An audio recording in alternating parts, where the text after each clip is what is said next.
Dala ang isang tinig ng panalangin at pagkakaisa. Libo-libong Pilipino ang dumagsa sa Lagao Gym sa Jensan sa isang solidarity event para kay dating Pangulong Rodrigo Duterte. Narito ang balita ni Daisy Catala. Isang gabi ng panalangin, sining at pagkakaisa ang bumalot sa Lagao Gym sa General Santos City noong Hunyo 11, 2025. Dumagsa ang mga taga-suporta sa solidarity event na pinamagatang pag-ampo para sa nasud, Bring FPRD Home, isang pagtitipon ng damdamin, tinig at panalangin para sa dating Pangulo. Pinangunahan ito ng mga volunteer artists at performers mula sa iba't ibang bahagi ng rehiyon, kabilang sina Jojo Bruqueza, Riza Almadin, Master Rapper Bastardo at iba pa. Isa sa mga tampok ng gabi ay ang rap battle competition na may temang demokrasya at pagkakaisa, kung saan ginamit ng mga kalahok ang sining upang ipahayag ang kanilang saloobin sa kasalukuyang kalagayan ng bansa. Di Andres sa Jensan, dapat daghan gyud mo himo og mga rally event or peace rally event because we seek peace actually. We seek peace for our nation, no? Bakit? Kasi ganyan ang gusto ni Tatay Digong. He wants peace. No, he wants peace. Ayaw niya ng may mga problema. Pero eto nga, dahil sa mga pangyayari, dapat we should seek bring him home, Tatay Digong.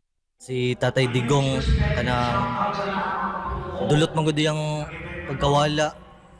Tapos karon kinahanglan kay siya sa mga tao. I-describe na ko yang unsa siya sa Pilipinas jud mo dala. Unsa siya katinuod na tao o unsa niya kapalanggang mga taga Pilipinas.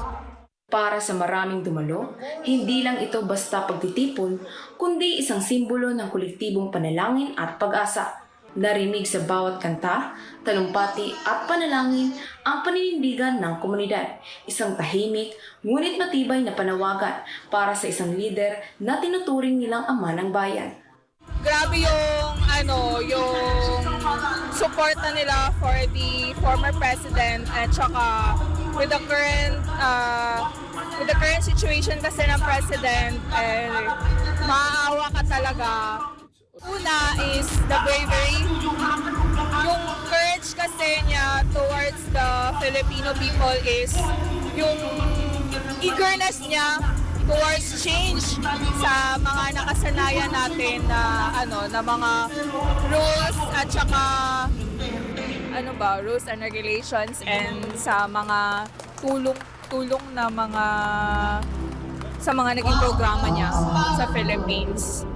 It's very rare na yung nakasanayan na hindi na sana pwede na change talaga niya. Wala na pong iba kundi ang ating former President Rodrigo Roa Duterte. Yung mga nagawa niya para sa Pilipinas, yung kabutihan niya, he doesn't deserve to retire in The Hague sa ganyang sitwasyon, yung injustice. Hindi lamang mga taga-suporta ng dating Pangulo ang dumalo, bukas rin ang pagtitipon para sa mga pamilya, kabataan at mga artista na nagnanais ng mas mapayapang bansa. May nagmarcha, may taimtim na nanalangin at may dumalong tahimik, ngunit ang paninindigan buo.